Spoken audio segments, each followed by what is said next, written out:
আসসালামু আলাইকুম বন্ধুরা, আমি রাকিব রায়হান। আজকে আপনাদের কিছু বলার আগে সবার আগে আমার অন্তর থেকে অনেক অনেক ধন্যবাদ জানাতে চাই। কারণ আপনাদের সাহায্য সহযোগিতার ভালোবাসায় আমার এই ছোট্ট চ্যানেলটা গুটি গুটি হাঁটি হাঁটি পা পা করতে করতে প্রায় ৫ লাখের একটা বিশাল একটা পরিবার হয়ে গেছে। তো যাই হোক, এর সব কৃতিত্ব আমি আসলে আপনাদেরকেই দিতে চাই। ভাই বোন যাই থাকেন, আপনাদের সবাইকে আসলে অনেক অনেক ধন্যবাদ। আমি নিজের খুশিটা এক্সপ্রেস করতে পারতেছি না, যদিও এটা অনেক খুশির সংবাদ, কিন্তু আজকে আমি আসলে আপনাদেরকে খুশি করতে নয়, বরং ইমোশনাল করে দিতে একটা খুব ইমোশনাল সিনেমার গল্প নিয়ে হাজির হয়েছি, যার নাম ওকজা। যেখানে অবলা একটা প্রাণীর সাথে একটা মেয়ের নিঃস্বার্থ বন্ধুত্ব দেখানো হয়েছে, আর দেখানো হয়েছে প্রাণীদের প্রতি মানুষের ভয়ঙ্কর নিষ্ঠুরতা, যা দেখে আপনার চোখ মন কেঁদে উঠতে বাধ্য হবে। তো চলুন আর দেরি না করে ইন্ট্রো চলতে থাক, আর আপনারা চাইলে ততক্ষণে সাবস্ক্রাইব করে চ্যানেলটাকে 1 মিলিয়নের পথে আরও একটু আগায় দিতে পারেন। গল্পের শুরুতেই মেরিন্ডা কর্পোরেশন নামের একটা কোম্পানির প্রধান লুসি মেরিন্ডা তার সকল কর্মচারীদের উদ্দেশ্যে একটা ভাষণ দিচ্ছিল, যেখানে সে সবাইকে জানায় যে পৃথিবীতে ৭০০ কোটি মানুষের মধ্যে প্রায় ৮০ কোটি মানুষ প্রতিদিনের খাবারের জন্য যুদ্ধ করে, যার মধ্যে ৩ কোটি মানুষ শুধুমাত্র আমেরিকাতেই বসবাস করে। এছাড়া প্রতিনিয়ত জনসংখ্যা বৃদ্ধির কারণে পৃথিবীতে খাবারেরও অনেক অভাব দেখা দিয়েছে। কিন্তু সৌভাগ্যবশত তারা একটা সুপার পিগ খুঁজে পায়, অর্থাৎ এক ধরনের জেনেটিক্যালি হাইব্রিড শূকর গোত্রীয় প্রাণী, যেটা মূলত দেখতে অনেকটা জলহস্তির মতো, কিন্তু সেই শূকরটি ছিল পৃথিবীতে বেঁচে থাকা সর্বশেষ সেই গোত্রীয় প্রাণী।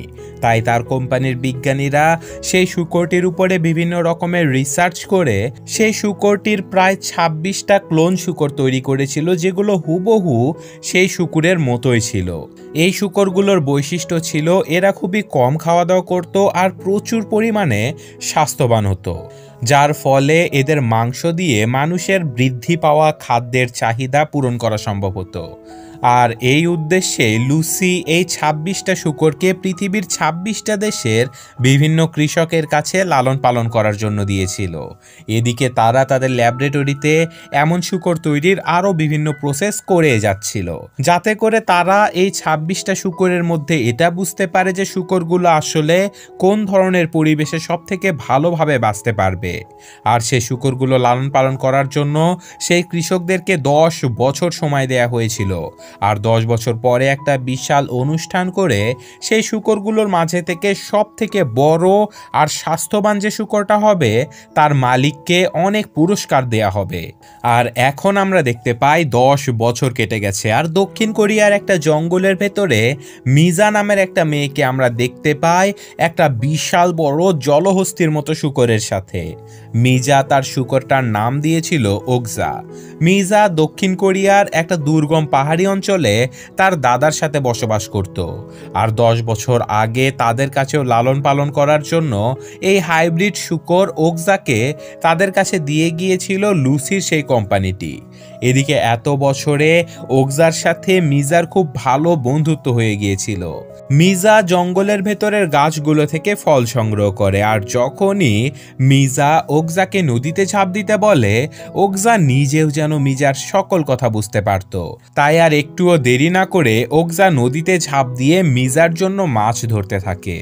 এদিকে পাহাড়ের কোনায় একটা বাড়িতে মিজার দাদা কিছু শুকনো কাঠ নিয়ে বাড়িতে ফিরে আসে, আর সে মাইকের মাধ্যমে মিজাকে বাড়িতে ডেকে পাঠায়, যাতে করে সে রাতের জন্য খাবার রান্না করতে পারে। কারণ মিজা ওকজাকে নিয়ে বনের ভেতরে মাছ আর ফলমূল আনার জন্য গিয়েছিল।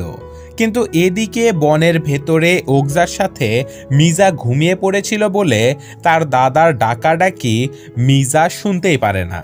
আর বনের ভেতরে অনেক বেশি সময় কাটিয়ে দেবার ফলে তাদের বাড়ি ফিরতে অনেক দেরি হয়ে যায়।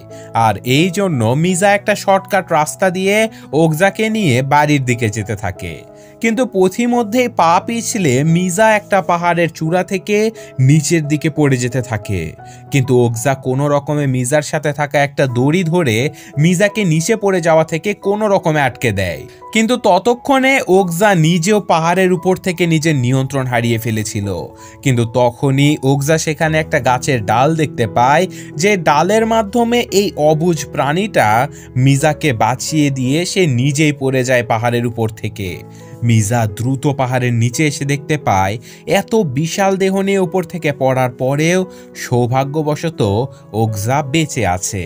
আর এটা দেখে মিজা অনেক আদরের সহিত ওকজাকে জড়িয়ে ধরে। আর এখন রাতের বেলা বাড়িতে ফিরে আসলে মিজা তার দাদার সাথে খাওয়া দাওয়া শেষ করে আর ঘুমানোর জন্য চলে যায় ওকজার কাছে। তারা দুজন একসাথে ঘুমাতো। আসলে তাদের দুজনের বন্ধুত্ব ছিল খুবই নির্মল। তো যাই হোক, পরদিন মিজা ওকজার সাথে খেলাধুলা করছিল, কিন্তু তখনই সেখানে মিরিন্ডা কোম্পানির কিছু লোকজন চলে আসে, যারা কিনা ওকজাকে দেখে একেবারে অবাক হয়ে যায়, কারণ এটাই ছিল তাদের দেখা সব থেকে বড় হাইব্রিড শূকর। অন্য কোনো দেশের শূকরগুলো এত বিশাল দেহের অধিকারী হতেই পারেনি। মিজা নিজেও সেই লোকগুলোকে দেখে অনেক খুশি হয়ে গিয়েছিল, কারণ সে এই মানুষগুলোকে শুধুমাত্র টিভিতেই দেখেছিল, তাই সে তাদেরকে সেলিব্রিটি মনে করে একজনের থেকে অটোগ্রাফও নিয়ে নেয়। সেখানে থাকা লোকজনেরা ওকজার সাথে নিজেদের ছবি আর ভিডিও তুলে নেয়। আর এরপর তারা এই হাইব্রিড শূকর প্রোগ্রামের বিজেতা ঘোষণা করে মিজার দাদাকে। এখন দাদু ভাই মিজাকে বলে সে আসলে গতকাল রাতে মিজার বাবা মাকে স্বপ্নে দেখেছে, যারা কিনা তাদের সাথে দেখা করতে চায়। তাই এখন দাদা নাতি দুজনেই চলে যায় মিজার বাবা মায়ের কবর দেখার জন্য। আসলে দাদু ভাই মিজাকে এই সব কিছু মিথ্যে বলেছিল, কারণ তিনি জানতেন যে আজকের এই লোকগুলো ওকজাকে নিয়ে চলে যাবার জন্য এসেছিল। আর মিজার সামনে ওকজাকে নিয়ে গেলে মিজা কোনোভাবে এটা মানতে পারতো না। তাই দাদু ভাই বুদ্ধি করে মিজাকে তার বাবা মায়ের কবরের কাছে নিয়ে চলে আসে। এখানে এসে দাদাভাই মিজাকে বলতে থাকে, তুমি সারা দিন ওকজার সাথে পড়ে থাকো, আমার এই ব্যাপারটা একদমই ভালো লাগে না, এর থেকে তুমি শহরে গিয়ে ভালোভাবে পড়াশোনা করো। দাদাভাই মিজাকে 22 ক্যারেট সোনার একটা শূকর দিয়ে বলে যে এই উপহারটা আমাকে মিরিন্ডা কর্পোরেশন থেকে দেয়া হয়েছে, ওকজা চলে যাবার পরে এটা তোমার অনেক কাজে লাগবে। কিন্তু এটা শুনে মিজা অবাক হয়ে যায়। সে জিজ্ঞাসা করে ওকজা চলে যাবে মানে? আর তখন তার দাদা তাকে সব কিছু খুলে বলে যে আসলে 10 বছর আগে আমেরিকান লোকজন তাদের কাছে ওকজাকে লালন পালন করার জন্য দিয়েছিল, আর আজকে তারা ওকজাকে নিয়ে যাবার জন্য এসেছে। এতক্ষণে হয়তো তারা ওকজাকে নিয়েও গেছে। আসলে এই লোকগুলো এখানে এসেছিল ওকজাকে আমেরিকাতে নিয়ে যাবার জন্য, যাতে করে তারা ওকজার মাংস সবাইকে স্যাম্পল হিসেবে টেস্ট করিয়ে এই প্রজাতিটাকে আরও বিপুল আকারে উৎপাদন শুরু করতে পারে। আর এটা শুনে প্রচণ্ড কষ্টে মিজা তার হাতে থাকা সেই সোনার টুকরোটা ফেলে দিয়ে দৌড়ে ছুটে চলে যায় তার বাড়ির দিকে। কিন্তু বাড়িতে গিয়ে সে দেখতে পায় বাড়িতে কেউ ছিল না। এক মুহূর্ত দেরি না করে ওকজাকে বাঁচানোর জন্য মিজা পাহাড়ের রাস্তা ধরে ছুটে যেতে থাকে। কিন্তু দুর্ভাগ্যবশত অনেক চেষ্টা করার পরেও মিজা তাদের গাড়িকে ধরতেই পারে না। কিন্তু মিজা হার মেনে যাবার পাত্রী ছিল না। সে রাতের বেলা বাড়িতে এসে তার কাছে জমানো সকল টাকা আর ওই সোনার শূকরটাকে নিয়ে পরদিনই কোরিয়ার রাজধানী সিউলের দিকে যাবার জন্য প্রস্তুত হয়। কিন্তু তার দাদা তাকে বুঝাতে থাকে যে ওকজার আসলে এটাই নিয়তি যে সে মানুষের পেটে যাবার জন্যই সৃষ্টি হয়েছে। কিন্তু মিজা তার কোনো কথা না শুনেই পরদিন সকালে বেরিয়ে পড়ে সিউলের উদ্দেশ্যে। সে সিউলে অবস্থিত মিরিন্ডা কর্পোরেশনের অফিসে চলে যায়। সেখানে রিসিপশনিস্টের সাথে ভেতরে যাবার জন্য অনেক অনুরোধ করলেও সে রিসিপশনিস্ট তার কোনো কথাই শোনে না। তাই বাধ্য হয়ে বাচ্চা মেয়েটা সেখানকার একটা কাচের দরজা ভেঙে অফিসের ভেতরে ঢুকে পড়ে। অফিসের গার্ডেরা তাকে ধরার জন্য হন্য হয়ে খুঁজতে থাকে, কিন্তু মিজা শুধুই খুঁজে চলে ওকজাকে। আর বেশ অনেকক্ষণ খোঁজাখুঁজির পরে সে ওকজাকে খুঁজেও পায়, যেখানে মিরিন্ডা কর্পোরেশনের লোকেরা ওকজাকে আমেরিকাতে নিয়ে যাবার জন্য একটা বিশাল বড় ট্রাকের ভেতরে তুলে নিচ্ছিল। মিজা চিৎকার করে ডাকতে থাকে ওকজাকে, কিন্তু তবুও সে তাদেরকে আটকাতে পারে না। কিন্তু তবুও মিজা হার মানে না। সে সেই ট্রাকের পেছনে দৌড়ে যেতে থাকে। দৌড়াতে দৌড়াতে মিজা কোনো রকমে সেই ট্রাকের উপরে উঠে পড়ে। সে চিৎকার করে ওকজাকে ডাকতে থাকে, আর মিজার ডাক শুনে গাড়ির ভেতরে ওকজাও খুবই ছটফট করতে থাকে। কিন্তু বেশ কিছু দূর যাবার পরে অদ্ভুতভাবে আরও একটা ট্রাক ওকজার ট্রাকটাকে ধাওয়া করতে থাকে। আসলে এই ট্রাকের ভেতরে থাকা লোকজনগুলো ছিল অ্যানিম্যাল লিবারেশনের লোকজন, যারা কিনা পশু পাখির উপরে হওয়া অত্যাচারের বিরুদ্ধে সবসময় সোচ্চার হয়ে কাজ করত। আর এই লোকগুলো একটা টানেলের ভেতরে গিয়ে ওকজার সেই ট্রাকটাকে থামিয়ে দেয়। তারা ওকজার শেকল খুঁড়ে বাহিরে নিয়ে আসে আর দূর থেকে মিজা ওকজাকে দেখে চিৎকার করে ডাকতে থাকে। আর মিজার ডাক শুনে ওকজা যেন রীতিমতো খুশিতে পাগল হয়ে যায়। এই অবুঝ প্রাণীটি মিজাকে তার কাঁধে তুলে নিয়ে সেই টানেল থেকে দৌড়ে ছুটে পালাতে থাকে। কিন্তু দৌড়াতে দৌড়াতে তারা একটা আন্ডারগ্রাউন্ড শপিং মলে চলে আসে, আর যেখানে অনেক জিনিসপত্রের সাথে ধাক্কা লেগে মাটিতে পড়ে যায় ওকজা। ততক্ষণে সেখানে মিরিন্ডা কর্পোরেশনের গার্ডেরা পৌঁছে গিয়েছিল, কিন্তু তারা ওকজাকে ধরার আগেই অ্যানিম্যাল লিবারেশনের লোকজনেরা সেখান থেকে মিজা এবং ওকজাকে বাঁচিয়ে তাদের ট্রাকে করে নিয়ে পালিয়ে চলে যায়। পথিমধ্যে আসার সময় সেই লোকগুলো নিজেদের পশুপ্রেমী হিসেবে মিজার সাথে পরিচিত হয়ে নেয়।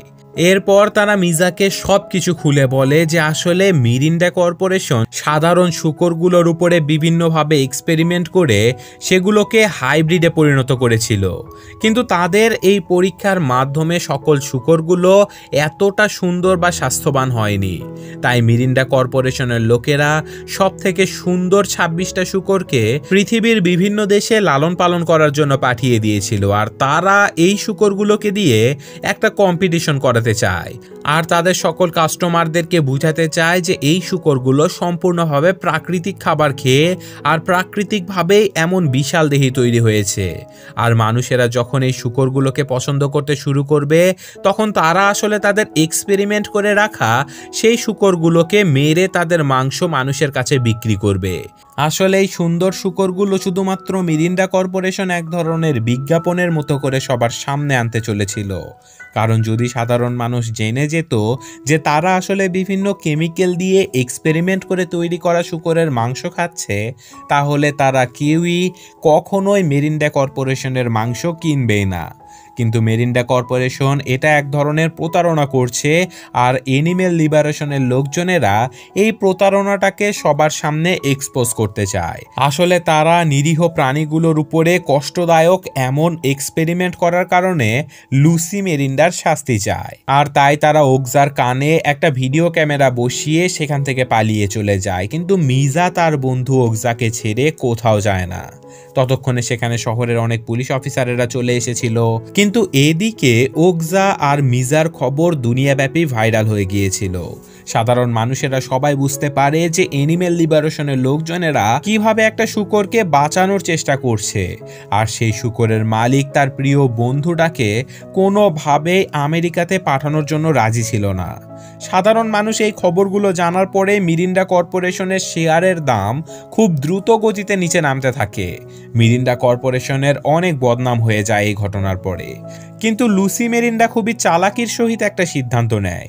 সে এখন তার কোম্পানির ইমেজ ঠিক করার জন্য মিজাকে ওকজার সাথে আমেরিকাতে নিয়ে আসার জন্য বিশাল করে প্রচারণা চালায়, কারণ এর ফলে সাধারণ মানুষ মনে করতে থাকে যে মিরিন্ডা কর্পোরেশন আসলে মিজা আর ওকজাকে একসাথেই মিলিয়ে দিচ্ছে। ধীরে ধীরে মিরিন্ডা কর্পোরেশনের ইমেজ আবার ঠিক হয়ে যেতে থাকে। যাই হোক, এখন মিজাকে আমেরিকাতে নিয়ে যাওয়া হয়, আর ততদিনে আমেরিকাতে অ্যানিম্যাল লিবারেশনের লোকজনেরাও পৌঁছে গিয়েছিল। এদিকে ওকজাকে নিয়ে আসা হয় একটা ল্যাবরেটরি রুমে, আর অ্যানিম্যাল লিবারেশনের লোকজনেরা ওকজার কানে লাগানো ক্যামেরার মাধ্যমে আশেপাশের শূকরগুলোকে দেখে অবাক হয়ে যায়, কারণ সেখানকার বেশিরভাগ শূকরগুলোই এমন কেমিক্যাল টেস্টিংয়ের কারণে মিউটেশন হয়ে অদ্ভুত রোগা আর কুৎসিত দেখতে হয়ে গিয়েছিল। এখন সেই ল্যাবরেটরিতে ওকজার সাথে শুরু হয় অদ্ভুত সব পরীক্ষা নিরীক্ষা। একজন লোক ওকজাকে জোরপূর্বক সেখানকার অনেকগুলো ছেলে শূকরের সাথে ব্রিডিং করায়।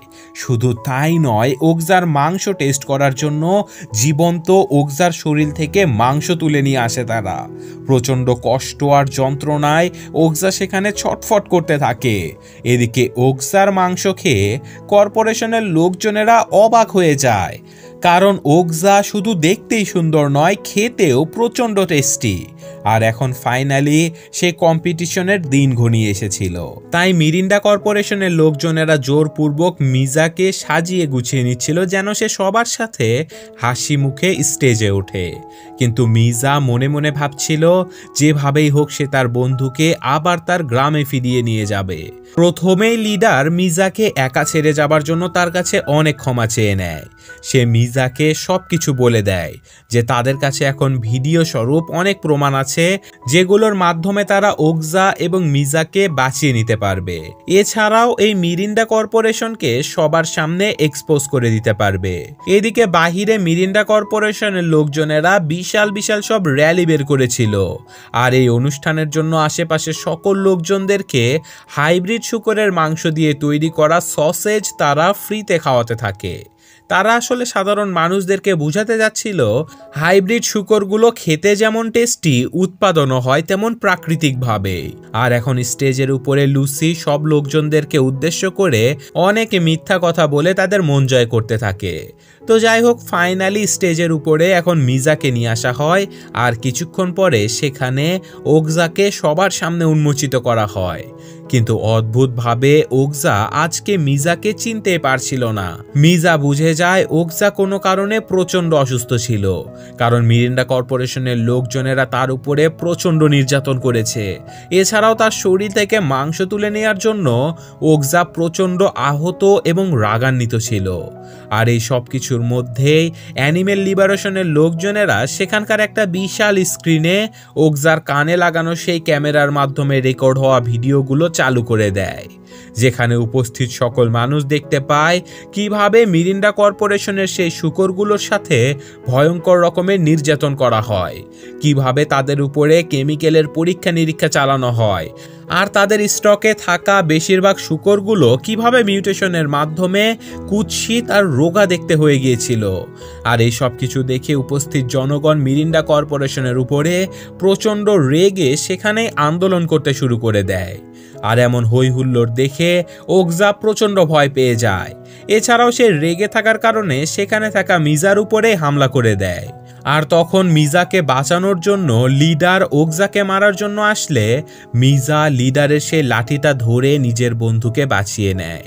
আর এখন ধীরে ধীরে মিজা ওকজার কানে কিছু একটা বলে ওকজাকে শান্ত করে ফেলতে থাকে। এখানে নিষ্পাপ দুই বন্ধুর এমন বন্ডিং দেখে আপনার হৃদয় গলে যেতে বাধ্য। এতক্ষণে ওকজা নিজেও মিজানকে চিনতে পারে, সে নিজেও মিজানকে অনেক আদর করতে থাকে। আর এরপর অ্যানিম্যাল লিবারেশনের লোকজনদের সাহায্যে মিজা এবং ওকজা সেখান থেকে যাবার জন্য বেরোলে ততক্ষণে সেখানে মিরিন্ডা কর্পোরেশনের গার্ডেরা এসে তাদের উপরে হামলা চালিয়ে দেয়। আর এবার সেই গার্ডেরা মিজা আর অ্যানিমেল লিবারেশনের লোকজনদের থেকে ওকজাকে ধরে নিয়ে সেখান থেকে চলে যায়। আর এদিকে কোম্পানির এত বড় কেলেঙ্কারির পরে লুসি মেরিন্ডা তার পদ ছেড়ে দিয়ে তার পরিবর্তে কোম্পানির সিইও বানায় তার বোন ন্যান্সি মেরিন্ডাকে। লুসির বোন ছিল লুসির চেয়েও বেশি নির্দয়। সে তার সহকর্মীদেরকে বলে দেয় যেন আজ রাত থেকে তারা প্রোডাকশনের কাজে লেগে পড়ে। লুসির বোন এখন তার একটা শূকরকেও জীবিত দেখতে চায় না। সে 26টা সুন্দর হাইব্রিড শূকর সহ সবগুলোকে আজ রাতের মধ্যে কেটে প্যাকেট করে ফেলার নির্দেশ দেওয়া হয়। আর এখন রাতের বেলা মিজা অ্যানিমেল লিবারেশনের লোকজনদেরকে সাথে করে নিয়ে চলে আসে সেই কসাইখানাতে, যেখানে এই সব হাইব্রিড শূকরগুলোকে আজকে মেরে তাদের মাংস রেডি করা হতো। সেখানে হাজার হাজার শূকরের মধ্যে মিজা তার বন্ধু ওকজাকে খুঁজে পায় না। সে প্রচন্ড ভয়ে চিৎকার করে ওকজাকে ডাকতে থাকে। বেচারা মিজা কান্না করতে থাকে। আর তখনই সে ওকজাকে খুঁজতে খুঁজতে সেই কসাইখানার ভেতরে চলে যায়, যেখানে একজন লোক এই শূকরগুলোকে মেরে ফেলছিল। আর এটা দেখে প্রচন্ড ভয় পেয়ে যায় মিজা। আর তখনই সে দেখতে পায় পরবর্তীতে ওকজাকেই বলি দেয়া হবে। মিজা তার প্রিয় বন্ধুকে বাঁচানোর জন্য তার ছোটবেলার একটা ছবি কসাইকে দেখিয়ে দেয় আর তাকে বোঝাতে থাকে যে ওকজা আসলে তার ছোটবেলার বন্ধু। তার কাছে অনুরোধ করতে থাকে যেন সে ওকজাকে ছেড়ে দেয়। কিন্তু ততক্ষণে সেখানে লুসির বোন এবং অ্যানিমেল লিবারেশনের লোকজনেরাও চলে এসেছিল। পশু প্রেমীদের এখানে দেখে ন্যান্সি সবার আগেই তার লোকজনদেরকে দিয়ে মিজা এবং পশু প্রেমীদেরকে আটক করে ফেলে। তখন ন্যান্সির একজন লোক তাকে জানায় যে এটাই হলো সেই মেয়েটা যে কিনা সব থেকে বড় আর সব থেকে সুন্দর শূকরটাকে লালন পালন করেছে। এটা শুনে ন্যান্সি বলে, তাহলে সব থেকে বড় শূকরটা এখনো জীবিত কিভাবে আছে, ওকে আগে মেরে ফেলো। আর এটা শুনে অসহায় মিজা ন্যান্সিকে বলে, তুমি ওদেরকে কেন মারতে চাও? ন্যান্সি বলে, কারণ আমি শুধু মৃত শূকরগুলোকে বিক্রি করতে পারবো, কারণ এদের ভেতরে মাংস ছাড়া আর কিছুই নেই, আর এই শূকরগুলোর মাংস অনেক টেস্টি। এইসব কথা শুনে অ্যানিমেল লিবারেশনের লোকজনেরা প্রচণ্ড রেগে যায়, কিন্তু তাদের কাছে করার মতো কিছুই ছিল না। তাই শেষমেশ নিজের বন্ধুকে বাঁচানোর জন্য মিজা তার কাছে থাকা সেই সোনার শূকরটাকে ন্যান্সির হাতে তুলে দিয়ে তার বিনিময়ে সে ওকজাকে ছেড়ে দিতে বলে। আর ন্যান্সি সেই সোনার টুকরাটা পাবার পরে মিজাকে তার বন্ধু ওকজাকে সেখান থেকে নিয়ে যাবার অনুমতি দিয়ে দেয়। আর তারপর তারা আবার শুরু করে দেয় এই বিশাল পশু হত্যাযজ্ঞ। তো যাই হোক, মিজা তার বন্ধুকে নিয়ে বাড়ির দিকে যাচ্ছিল, তখনই বাহিরে থাকা হাজার হাজার শূকরগুলোর মধ্যে দুটো শূকর তাদের বাচ্চাকে অনেক কষ্টে মিজা আর ওকজার দিকে ঠেলে দেয়, যেন সেই দুজন বাবা মা তাদের নিজের জীবনের বিনিময়ে হলেও তাদের এই বাচ্চাটাকে বাঁচানোর চেষ্টা করছিল। মিজা এবং ওকজা সেই অসহায় শূকরগুলোর বাচ্চাটাকে নিয়ে লুকিয়ে লুকিয়ে সেখান থেকে চলে আসে। আর এখন আমরা দেখতে পাই মিজা আবার ওকজাকে নিয়ে তার গ্রামে ফিরে এসেছে। তারা দুজন আগের মতোই সুখে শান্তিতে বসবাস করতে শুরু করে দিয়েছিল। আর তাদের সাথে করে নিয়ে আসা সেই ছোট্ট শূকরটা আগের চেয়েও অনেক বেশি দুষ্ট হয়ে গেছে। আর এরই সাথে সাথে আজকের গল্পটা শেষ হয়ে যায়। সিনেমার গল্প শুনে আসলে আপনারা কতটুকু ইমোশন ফিল করতে পারলেন এই ব্যাপারটা আসলে আমি বুঝতে পারতেছি না, তবে এই সিনেমাটা দেখার সময় বারবার আমার নিজের চোখ ভিজে যাচ্ছিল। কিন্তু আসলে আমাদের যে খাদ্য শৃঙ্খল সেটা এভাবেই কাজ করে, এটা প্রকৃতির নিয়ম। আমাদের এভাবেই অন্য একটা প্রাণীকে মেরে খেয়ে তবেই বেঁচে থাকতে হবে। আর ছোটবেলায় আসলে এমন একটা ঘটনা আমার সাথেও ঘটে গিয়েছিল, যেখানে আমার সব থেকে প্রিয় ছাগলটাকে কুরবানি করা হয়েছিল। আর সেটার কষ্ট আমি আসলে আপনাদের বলে বোঝাতে পারবো না। আমরা মানুষ আসলে আমাদের দয়া মায়া থাকবেই, তবে আমরা কখনোই প্রকৃতির নিয়মের ঊর্ধ্বে যেতে পারবো না। তো যাই হোক, গল্পটা আপনাদের কেমন লাগলো সেটা কমেন্টে জানাবেন। আমি আজকের মতো বিদায় নিচ্ছি, আল্লাহ হাফেজ।